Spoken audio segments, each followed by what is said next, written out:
back to Cooking with KD, the Comfort Food King. Today we're going to talk about an amazing comfort food. You loved it as a kid. You think you've probably outgrown it. That's right, I'm talking about canned pasta. I know it seems wrong to eat pasta out of a can when we've got all this gourmet stuff out there on social media and the Food Network.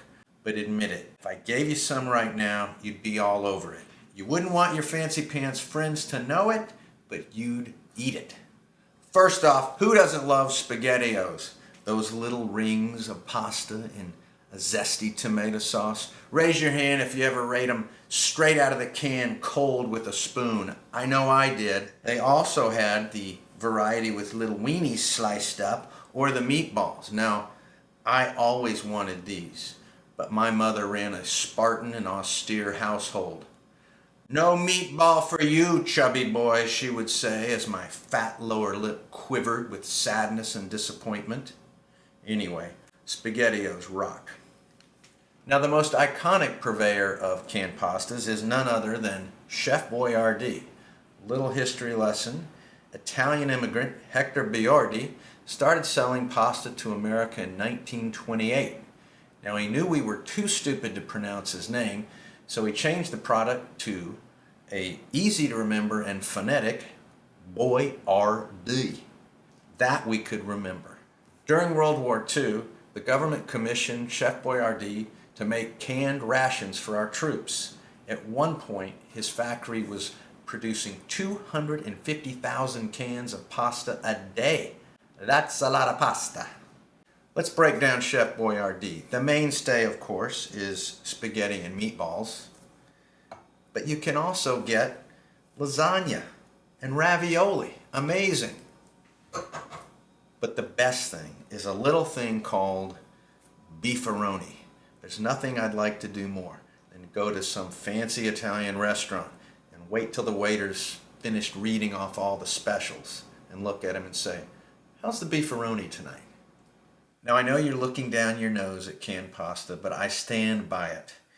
And to prove it, we're going to have a contest. I will prepare a dish of canned pasta, and graduate from the Culinary Institute based in Florence, Italy, and freelance food writer Sarah Cagle will prepare a pasta dish from scratch. And we will go head to head, and we'll see which one's better. Sarah, what are you going to make today?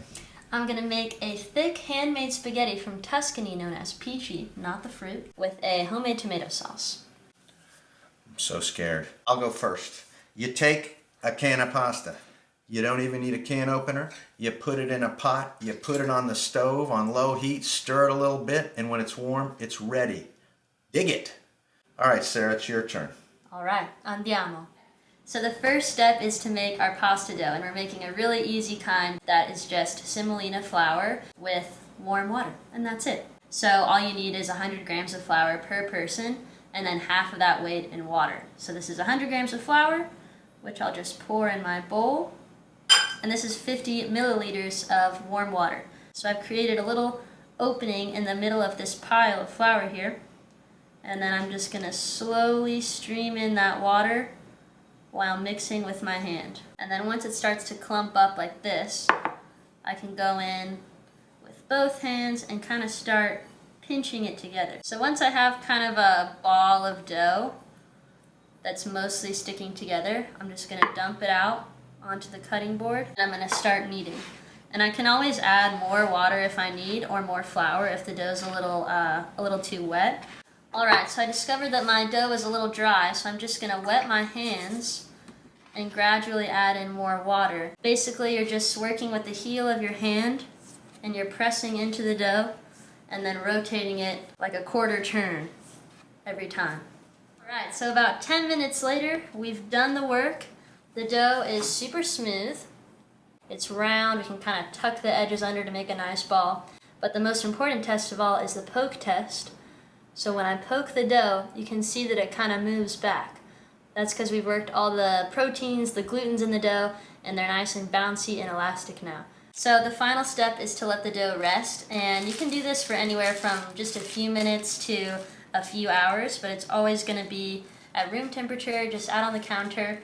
And the reason that you want to wrap it up is because you don't want any oxygen drying out the dough and making it crusty. So our dough is resting, which means it's time to make the sauce. Personally, I like to use garlic, which I've minced. I've minced about 3 cloves. And then also about half of a yellow or white onion, whatever you have, diced.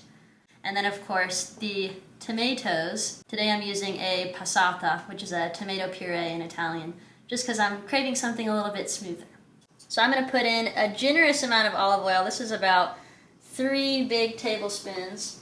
And you want to think of olive oil here as an ingredient rather than a fat. So this is one of the most important parts of tomato sauce that gives it that delicious Mediterranean flavor. We're going to add the onions.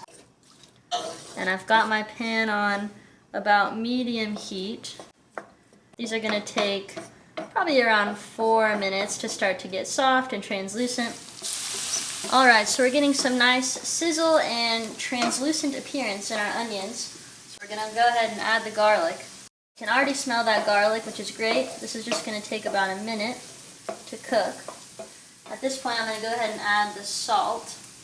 It's important to add salt during the, phase by phase in cooking, because it's just going to kind of coax out those flavors more than if you were to just dump in a bunch of salt at the very end. So everything's looking, a little bit more golden, but again, I'm not looking for browning. I'll turn down the heat a little bit. So I'm just going to add this whole bottle, which is going to be enough for at least 4 servings of pasta. Let's do medium-high heat now. I'm going to get it kind of bubbling, and then I'll reduce it to a simmer. And when you're making tomato sauce, it's just basically about how much time you have. You can cook this for 10 minutes if you're in a rush, or you could cook it for as long as a couple hours if you want a really thick and robust sauce.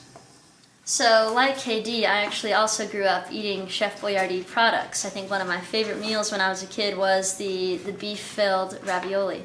But unlike KD, I also, as I've gotten older, have learned about the finer things in life, like a good homemade bowl of pasta. So I'm pretty confident that I'm going to be the winner here. ABT, always be tasting. That's the best thing you can do to ensure you have a well-seasoned dish. Tastes pretty great. I'm going to add a little bit more salt and we should be good to go. So our sauce is just simmering away. In the meantime, we're going to boil the water and then shape the pasta. It's very important to season not only your food, but also the pasta water. And that's just going to give the pasta a nice base layer of flavor. And now we're going to shape our peachy. So the first step is just to cut off a small piece of dough, and then using either your hands or a rolling pin, you're going to flatten it out into basically a long oval pancake. And then you're just going to cut that little pancake into strips. And then the final step is going to be to roll them out by hand. Moving from inside out, I'm going to roll them. So this is kind of what we're looking for. It's much thinner than my pinky. It's a little bit thinner than a chopstick.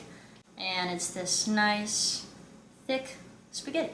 And you're just going to repeat that over and over until you either have used up all of your dough or you feel like you have a good-sized plate of pasta for yourself. Let's cook and let's beat KD.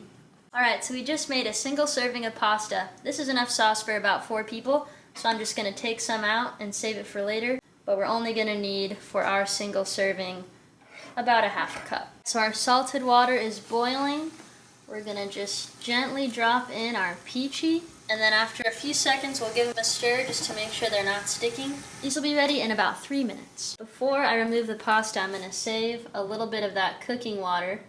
This is full of magical starches that are going to help us make a nice sauce later on. So I'm just going to use my tongs and move the peachy directly into the sauce. It's okay if they're a little wet, because like I said, that water is super important for creating that perfect sauce. So as soon as they hit the pan, you're going to want to stir, stir, stir. And it's looking pretty good, so I'm just going to add a tiny splash of pasta water, not too much, and stir that in to loosen things up. Alright, we're going to let this sit for a minute while KD cooks up his canned pasta.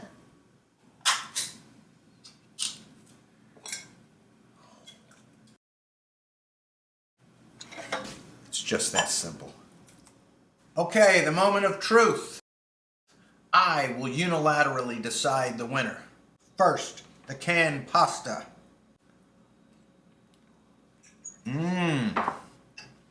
That's so good.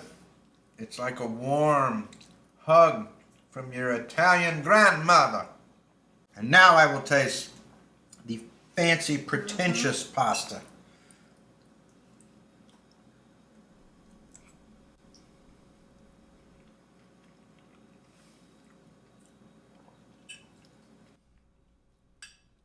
It's a tie.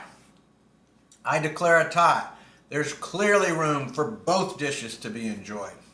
So next time you need a little comfort, you're at the grocery store, throw some canned pasta in the grocery cart. If you're looking for something a little more elevated and you want to be blown away by this, check the recipe and follow Sarah Cagle. That's it. We'll see you next time on Cooking with KD, the Comfort Food King. Arrivederci. Arrivederci. CwKD.